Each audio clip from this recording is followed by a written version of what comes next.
Morgan & Morgan law firm says it's fighting to get justice for families who lost loved ones during COVID-19 pandemic while inside Florida's nursing homes. News4Jax reporter Marilyn Parker joins us live in Jacksonville to explain why attorneys are blaming two facilities. Marilyn?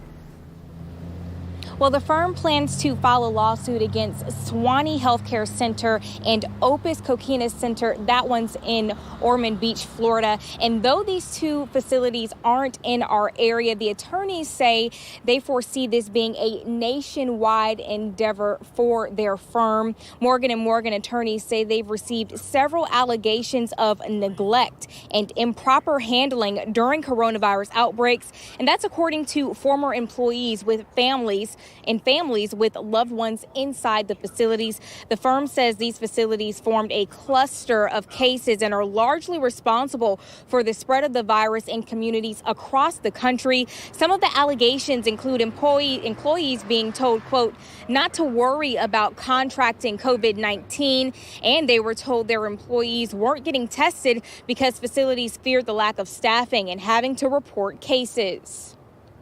And one of the most disturbing things that we have uncovered is that if a certified nursing assistant, LPN or RN, discovered that a resident had a temperature of 100 or more, that they were told to record it as something less than 100. The attorneys say they also received allegations of staff not properly wearing PPE, staff giving residents Tylenol and ice packs to reduce their fevers.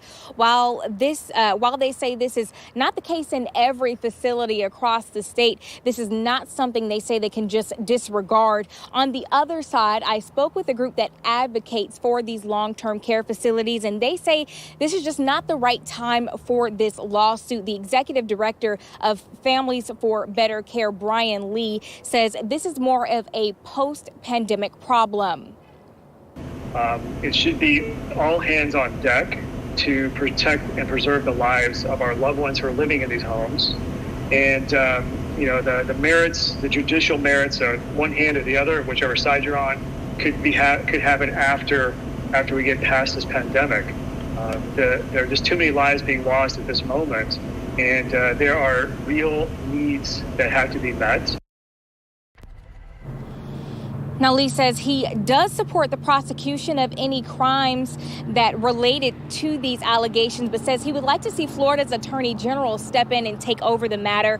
As far as Morgan & Morgan, the attorneys say they are in the pre-lawsuit screening phase where the facilities have 75 days to evaluate. And if they don't get these allegations resolved by then, they will face the lawsuit. They don't expect to hear anything from those facilities in the next 2.5 months. We're live in Jacksonville. Marilyn Parker, Channel 4, the local station.